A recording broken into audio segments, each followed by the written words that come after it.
유시와 시인의 글에 나의 품사에 대하여 라는 글이 있습니다. 그 글의 내용 중 일부입니다.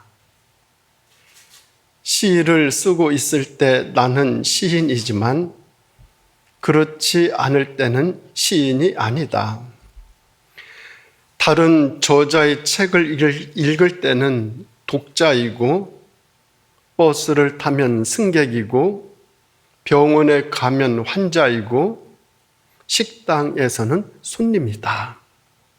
사실 고정된 나는 존재하지 않는다. 명칭은 역할에 따른 약속 명사일 뿐이다. 의사는 환자를 치료할 때 의사이며 교수는 학생들을 가르칠 때 교수이다. 밖에 나오면 그 역시 승객이고 길 가는 행인이며 관광객이고 손님일 뿐이다. 만약 그가 의사, 교수라는 명사로 자신을 고정시킨다면 그는 그 정의에 갇혀 존재의 수많은 가능성과 역동성을 잃게 될 것이다. 인도 출신의 예수의 신부 앤소니 드 멜로는 다음의 우화를 이야기한다.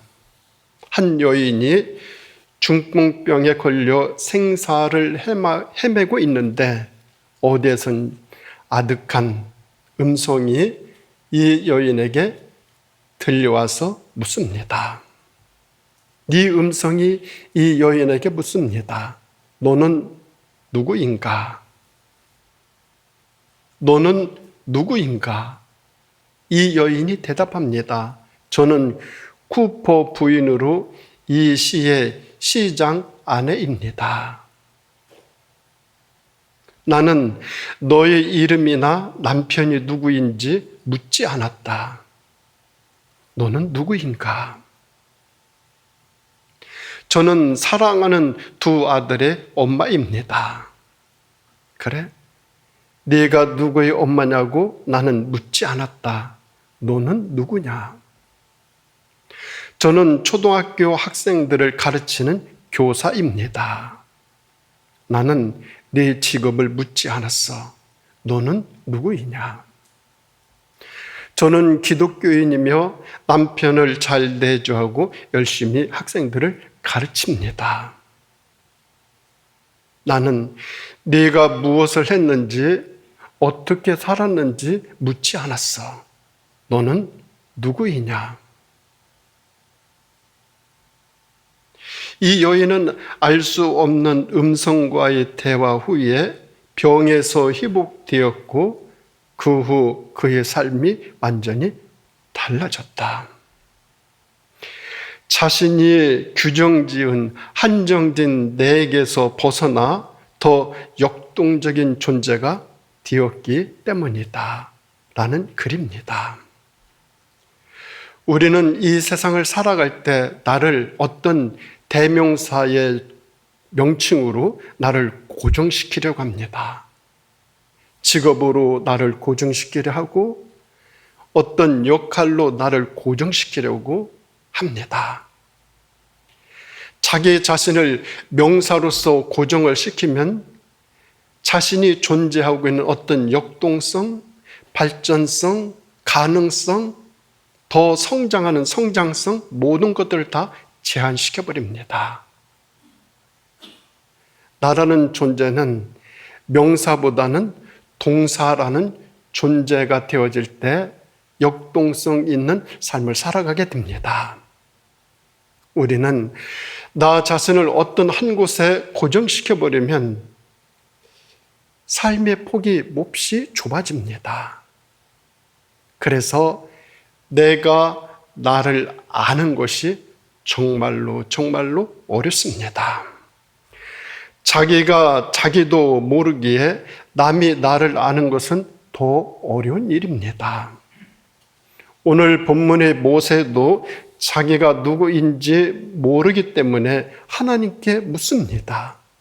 내가 누구이기에 라고 하나님께 질문을 합니다. 내가 누구이기에? 그만큼 나를 아는 일은 몹시 어렵습니다. 우리는 모세의 삶을 통하여서 나를 알아가면 좋을 것 같습니다. 모세의 삶의 과정을 보게 되어지면 나를 알아가는 삶의 과정과 같습니다. 첫째는 더하기 3입니다. 플러스입니다. 플러스. 모세는 바로 공주의 양자로 애굽 왕궁에서 40년을 삽니다. 왕궁에서의 삶은 기구만장입니다. 불가능은 없다라고 외치면서 살았던 때입니다. 교만했습니다. 자만이 극에 달했습니다. 아무것도 거칠 것이 없었어요. 살아가면서 우리 사람에게는 그런 시기가 있어요.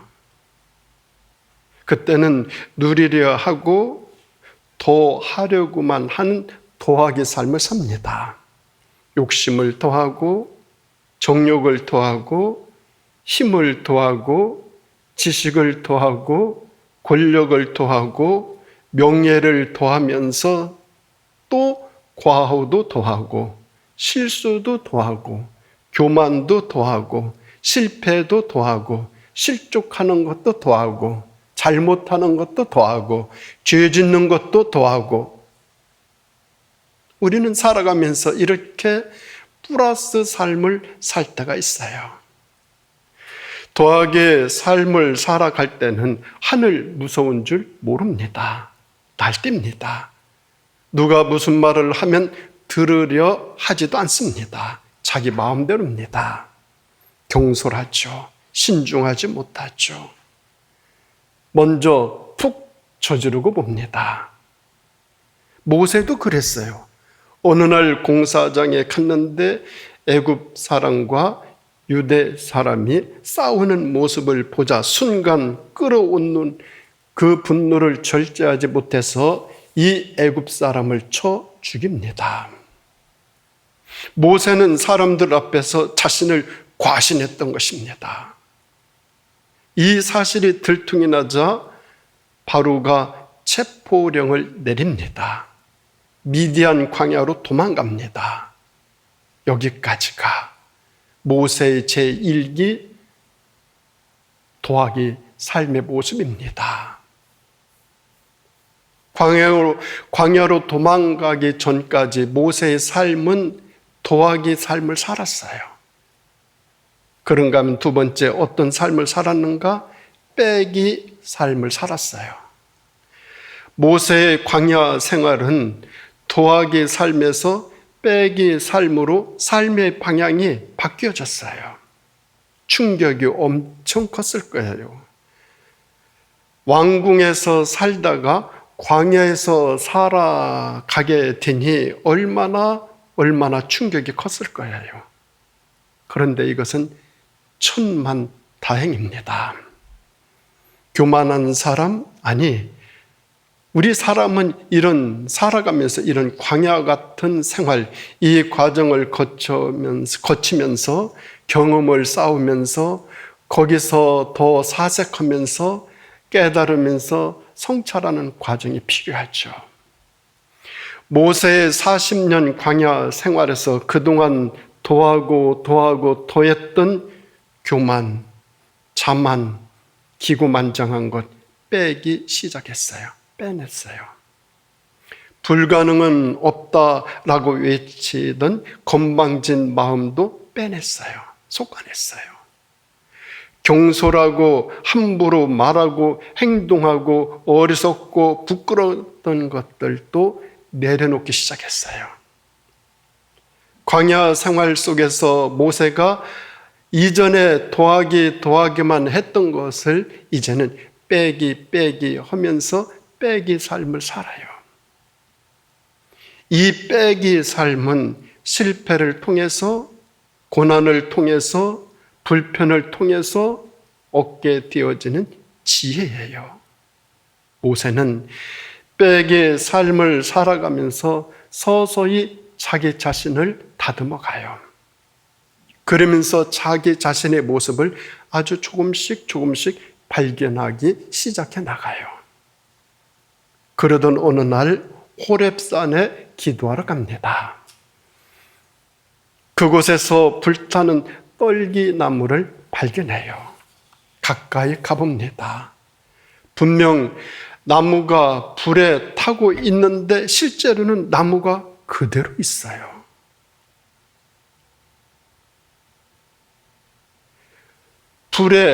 나무에 불이 붙었는데 나무가 안 타요. 오히려 그 불에 자기 자신의 모습이 비춰져요. 그 불빛에 비추어진 자신의 모습을 봅니다. 어떤 모습? 초라한 모습, 나약한 모습, 왜소한 모습. 외적인 초라함도 이렇게 보였지만 내적인 초라함도 보이기 시작했어요. 그 모습, 불에 비추어진 자신의 모습을 보는 순간 자신이 참 부끄럽고 창피한 삶을 살았다 느꼈을 거예요. 전에 알지 못하고 날뛰었던 자신의 모습을 보게 되니 너무나 창피하고 땅 속으로 숨고 싶었을 마음이었을 거예요. 그는 그 순간 할 말을 잃었을 거예요. 한없이 자기 자신이 왜소해지는 모습을 느끼고 있었을 것입니다. 낮아지고 내려놓고 솎아내는 빼기 삶을 통해서 모세는 자신의 본연의 모습, 진짜의 모습,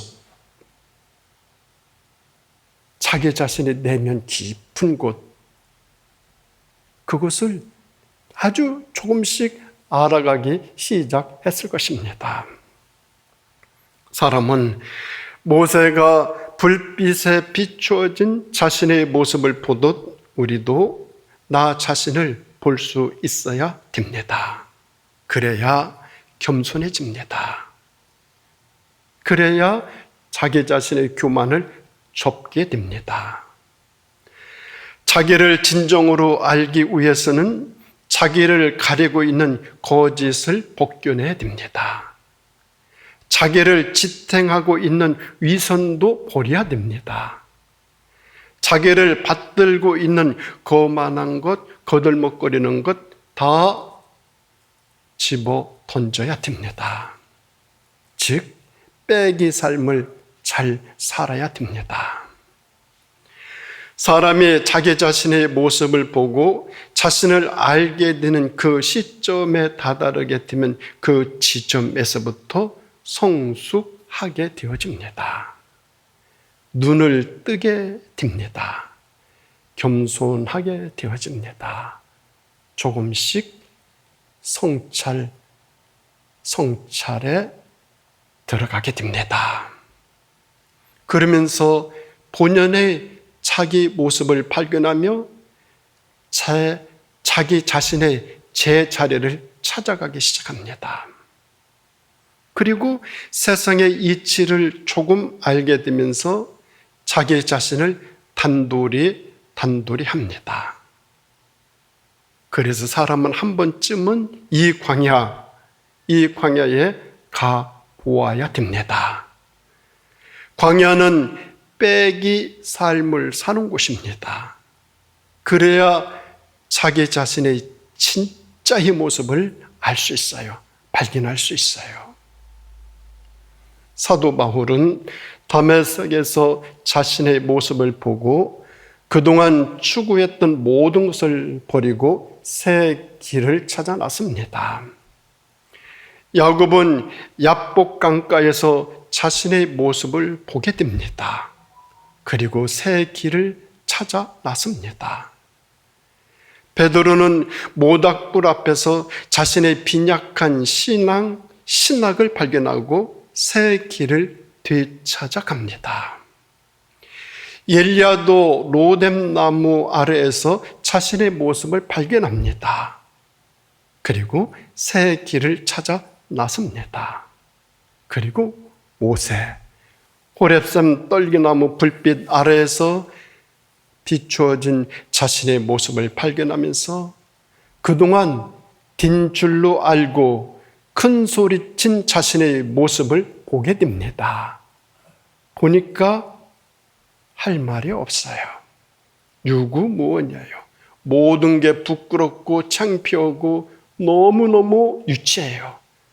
그렇게 그런 자기 자신을 가지고 그렇게 떵떵거리고 큰 소리치고 아나무인격으로 살았던 자기 자신의 모습이 너무너무 부끄러운 거예요. 지금까지 그는 재수 없이 살인을 해서 그 좋은 환경과 기득권을 잃게 되었다 불평하고 분통해 했을 것입니다. 그는 불찰과 부주의로 40년의 평안한 모든 것을 잃게 된 자신을 원망하면서 지냈을 것입니다. 그런데 오늘 불빛에 비추어진 자신의 모습을 보니 그게 아니에요. 그 불빛을 발견하지 못했을 때, 자기 자신을 찾지 못했을 때는 불평, 불만, 재수없어 등등 여러 가지 이유, 여러 가지 핑계 됐을 것이지만 이제는 아니에요. 불빛에 비추어진 본연의 자기 자신의 모습을 발견하고 나니 아무 할 말이 없어요. 문제는 불찰도 아니고 재수 없었던 것도 아니었어요. 모든 것이 나 자신의 교만 때문이었고 자만 때문이었어요. 나는 아무것도 아니면서도 무엇인가 딘 줄로 착각하고 살았던 그 모습, 그것이 문제였다라는 것을 알게 돼요. 그래서 지금 모세는 그 불빛 앞에서 한없이 작아지고 있어요. 낮아지고 있어요. 한없이 자기 자신이 왜소해지고 있어요. 그런 자기 자신을 발견해요. 할 말을 잃어요. 뺄 것이 있으면 철저히 빼려고 몸부림쳤어요. 여기까지가 모세의 이기 인생 빼기 삶입니다. 빼기 삶입니다. 그런가 하면 세 번째는 어떤 삶을 살았는가? 나누기 삶입니다. 모세가 불빛 아래에서 한없이 작아지는 자신을 발견하고 할 말을 잃고 있을 때 불꽃 속에서 음성이 들려옵니다. 내 신발을 벗으라. 이제 너는 애굽으로 가서 고난받고 있는 내 백성을 이끌어내라. 하나님으로부터 그 자리에서 소명을 받습니다. 그 자리는 나를 부끄럽게 하는 자리가 아니었어요. 하나님으로부터 나에게 소명이 주어지는 자리였어요. 바울도 다메섹에서 낮아질 때 소명을 받았어요. 야곱도 야복 강가에서 무릎 꿇고 기도하며 외칠 때, 너무너무 왜소해진 가운데서 떨고 있을 때 소명을 받았어요. 베드로도 모닥불 앞에서 내 양을 치라는 예수님으로부터 소명을 받았어요. 일리야도 로뎀 나무에서 죽으려고 했지만 하나님께서 그에게 소명을 주셨어요. 나는 아무것도 아닙니다. 철저하게 자기를 빼낼 때, 철저하게 자기를 낮출 때, 철저하게 자기 자신의 왜소함을 알아차렸을 때 하나님은 그때 그에게 소명을 주셔요. 자기 것이 조금이라도 있고 거들먹거리고 교만하고 자만심에 있고 아무것도 모르고 아나무인격인 사람에게 하나님은 절대로 하나님의 소명을 맡기지 않습니다. 철저히 빼기, 철저히 빼낼 때 하나님은 그에게 소명을 맡기셨어요. 하나님으로부터 소명을 받는 삶은 나누기 삶을 살라는 것입니다. 지혜를 나누고 용기를 나누고 경험을 나누고 삶을 나누라는 것입니다. 모세는 받은 소명을 이루기 위해 자기의 생명까지도 나누겠다라는 마음으로 애굽의 왕궁으로 향합니다. 그리고 자기 백성들을 출애굽시키면서 모든 것을 나누며 자기가 누구인지를 점점점 더 알아가게 되었습니다. 인생은 삶을 나눌 때 더 보람을 얻어요. 기쁨을 얻어요. 감사를 느껴요. 왜 내가 살아야 되는지 삶의 의미를 깨닫게 되어져요. 나눌 때. 그리고 나눌 때 자기 자신을 진정으로 더 알아가게 돼요. 왜 내가 태어나게 되고 내가 어떤 삶을 살아가야 되고 어떻게 살아야 될지를 깨닫게 되어지는 삶은 나눌 때 주어지는 축복이에요.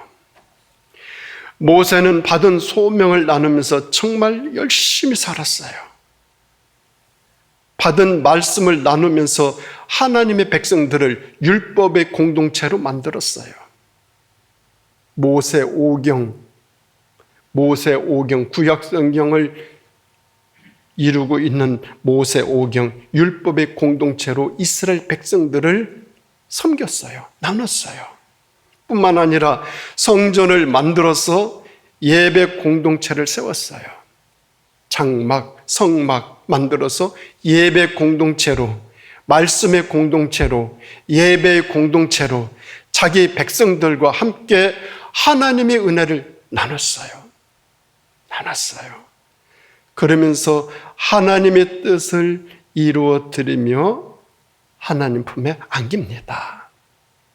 여기까지가 제3기 모세의 삶 나누기 3이었습니다. 그런가 하면 네 번째는 곱하기 삶이 있어요. 곱하기 삶. 곱하기 삶은 하나님께서 주시는 은혜예요. 곱하기 삶은 내가 빼기 한 것만큼 하나님께서 곱해서 주셔요. 2가지 뺐으면 2배로 곱해 주셔요. 나에게서 10개를 빼냈으면 하나님께서 10배의 복을 주셔요. 곱하기 삶은 내가 나눈 만큼 하나님께서 곱해서 주셔요. 그래서 곱하기 삶은 내가 깨닫는 삶이고 은혜를 입는 삶이에요. 나 자신이 성찰하고 성숙해지는 철이 드는 삶이에요. 전적으로 이 곱하기 삶은 하나님이 주시는 축복이에요.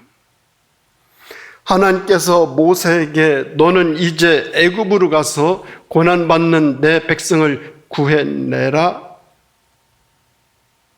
말씀하셨을 때, 그런데 그 명령을 받고 모세가 한 말이 무엇입니까? 내가 누구이기에 바로 앞에 가서 내 백성을 구해내리이까? 하나님, 저는 아무것도 아닙니다. 하나님, 제가 누구이기에 433년 동안 애굽에 있는 내 백성들을 어떻게 내가 구해낼 수 있습니까? 내가 어떻게 그런 엄청난 일을 할 수 있습니까? 지금 그러고 있어요. 예전 같았으면, 예전에 모세였다면 하나님으로부터 이런 명령을 받았다라고 한다면 예전 같았으면 이랬을 거예요. 하나님께 염려하지 마십시오. 제가 다 하겠습니다. 걱정하지 마십시오. 내가 할 수 있다고 먼저 큰 소리치며 크게 외쳤을 거예요. 그런데 오늘은 모세가 뭐라고 합니까? 하나님, 내가 누구이기에 애굽에 가리이까? 바로 왕에게 가리이까? 내 백성들을 구하여 내리이까? 내가 누구이기에 나는 그런 능력도 할 수 없습니다. 아무것도 없습니다. 그게 자신을 아는 대답이에요. 사려 깊은 대답이죠. 자신이 누구인지를 진정으로 깨닫고 있는 순간이죠. 내가 누구이기에 하나님 이런 엄청난 일을 저에게 맡기려 하십니까? 깨닫는 순간이죠. 깨닫는 자만이, 하나님의 뜻을 깨달은 자만이 할 수 있는 말이죠. 하나님, 제가 누구이기에 이런 일을 할 수 있습니까? 그런데 깨닫지 못한 사람들은 예, 알겠습니다. 제가 하겠습니다. 염려하지 마십시오. 큰 소리 빵 칩니다. 그리고 못해요. 하더라도 엉망진창으로 하게 됐죠. 이 깨닫는 삶은 하나님을 온전히 인정해 드리는 삶입니다. 하나님을 인정해 드린 만큼 하나님은 곱해서 은혜를 주셔요. 그래서 은혜의 삶은 곱하기 삶이에요. 은혜의 삶은 곱하기 삶이에요. 모세가 불꽃을 보고도 정신을 못 차렸다면 어떻게 되었을까요? 그것은 버림받았을 거예요. 가룟 유다도 그 불꽃을 보았습니다. 예수님께서 유다에게 이렇게 말했어요. 너는 차라리 태어나지 않았더라면 참 좋았을 뻔하였다라고 말입니다. 그 말씀을 들었던 그 자리가 유다가 보았어야 할 불꽃의 자리였어요. 너는 차라리 태어나지 않았으면 좋을 뻔하였다라는 그 말씀은 유다로 하여금 정신이 번쩍 나게 하는 그런 말씀이에요. 자신의 은밀한 심장과 폐부까지 찔러보고 계시는 하나님의 말씀이에요. 예수님의 지적이에요. 그 말은 예수님께서 나는 네가 무슨 일을 하는, 어떤 일을 할지 나는 다 알고 있어. 그런 것을 지금 알려주고 있는 그런 자리이거든요. 그러면 유다는 그 자리에서 예수님으로부터 그 말을 들었으면 그 자리에서 무릎을 꿇었어야 돼요. 서두르지도 말고 미루지도 말고 조금이라도 어떤 이렇게 생각할 것도 없이 그 말을 들었으면 그 즉시 그 자리에서 예수님에게 무릎을 꿇었어야 돼요. 주님, 제가 잘못했습니다. 그런 고백을 했어야 돼요. 머리를 숙이고 용서를 구하고 잘못했다고 빌어야 돼요. 그런데 유다는 그 불빛 아래서도 자신의 전략이 실패한 것만 보았어요. 아, 내가 무엇을 잘못해서 예수님께서 알고 계시나? 그것이 보였을 거예요. 자신의 실수와 잘못과 마음의 깊은 곳을 보지 못했어요. 그래서 끝내 그 말을 듣고도 무릎을 꿇지 못했어요. 무릎을 안 꿇었어요. 자기의 잘못을 인정 안 했어요. 자기 마음속에 있는 그 잘못된 것을 꺼내놓지 못했어요. 빼기 못했어요. 빼기를 못했어요. 그러니까 어떻게 됐어요? 버림받았어요. 어떻게 해요? 철저하게. 어떻게 해요? 배가 터져서. 그의 피가 흐르는 그곳에는 풀도 나지 않았어요. 무릎을 꿇었다면 곱하게 삶을 살았을 터인데 무릎을 꿇지 않아서 버림받는 존재가 되었어요.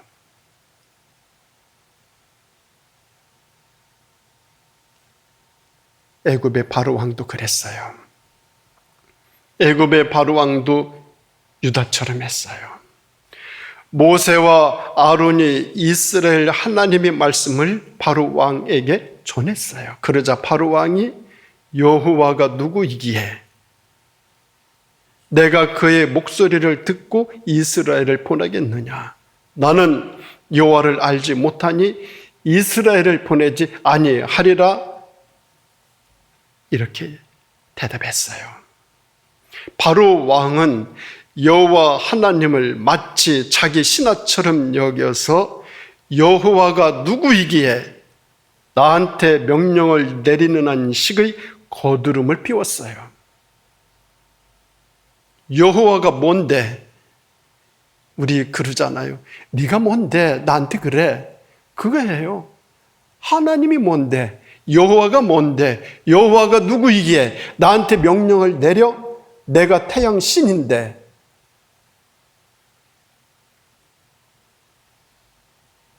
바로 왕의 모습, 여호와가 누구이기에 이런 자세로 인생을 살아가면 어떻게 됩니까?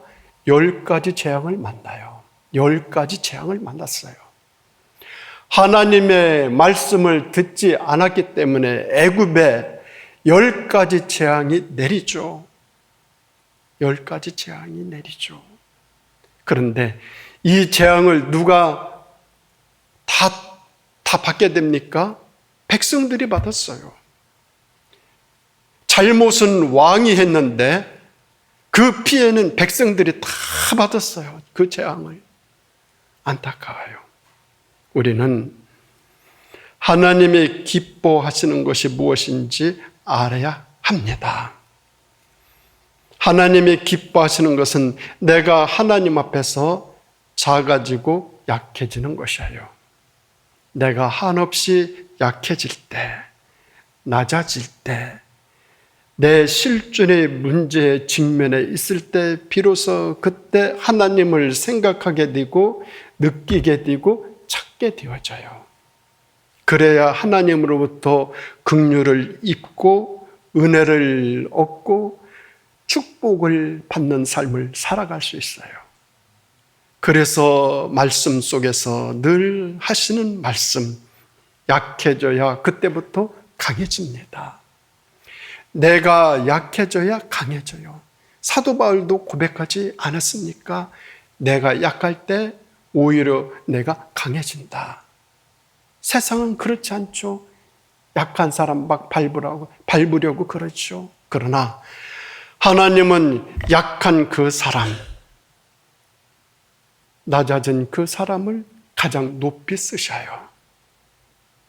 그게 하나님이 곱하기 삶을 살게 해주신 축복이에요. 우리는 주님 앞에서 강해지면, 높아지면 안 되는 사람들입니다. 하나님을 믿는 우리들은 강해지려고, 높아지려고, 많아지려고 그래서는 안 되는 사람들이에요. 그런데 하나님 앞에서 강해지려고, 높아지려고 하는 사람이 있어요. 누구? 바로 왕입니다.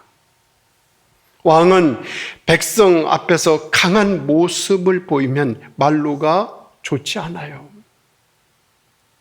왕은 백성보다 강하면 절대로 안 돼요. 왕은 백성 앞에서 철저하게 낮아지고 또 낮아져야 돼요. 이미 왕인데 더 이상 뭘 높아지려고 해요? 이미 왕인데.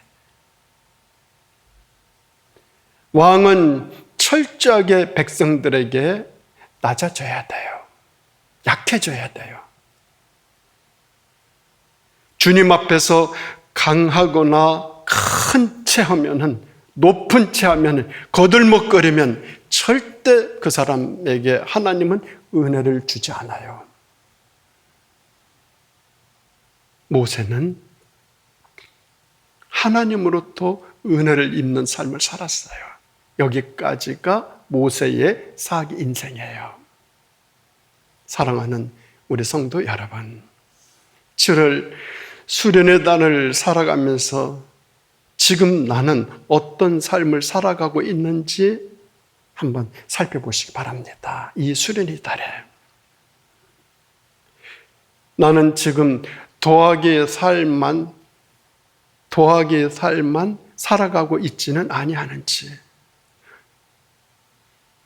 지금도 많은데 거기다 무엇을 도하려고 하는지, 도할 것은 없는지 또 두리번 하면서 또 찾고 있는 내 자신의 모습은 아닌지, 나는 도하기의 삶 1단계예요. 그런가 하면 나는 빼기 삶을 살아가고 있는지, 나 자신에게서 빼내어야 할 것은 무엇인지 제대로 빼내고 있는지, 아직도 빼내야 할 것이 많은데 제대로 빼내고 있는지, 그런가 하면 나누면서 살아가고는 있지 아니한지, 얼마나 나누며 살아가고 있는지, 아니 나누려고 생각은 하고 있는지. 우리네 인생 더하기, 빼기, 나누기, 곱하기를 잘하면서 나 자신을 알아가면서 수련의 달 7월 더 많이 내가 성장하고 성숙하면서 나 자신을 굳건하게 잘 알아가시는 7월 복된 달, 수련의 달 되어질 수 있기를 간절히 바랍니다. 기도하시겠습니다. 하나님 아버지 감사드립니다. 우리 자신 살아가면서 어떠한 삶을 살아가고 있는지, 도하기 삶을 사는지, 빼기 삶은 살아가는지, 나누는 삶은 살아가고 있는지, 제대로 살았다면 하나님께서 은혜 베풀어 곱하기 삶을 축복으로 주시는데, 하나님, 내가 살아가면서 도하기 삶 1단계에 머무는 삶의 모습은 아닌지, 2단계 빼기 삶에 이르고 있지는 아니하는지, 3단계 나누며 살아가는 삶은 어떠한 모습인지, 나 자신을 살피면서 하나님의 곱하기 삶의 은혜, 그 축복을 받을 수 있는 삶이 되어질 수 있도록 인도해 주시기를 예수님의 이름으로 간절히 기도드립니다. 아멘.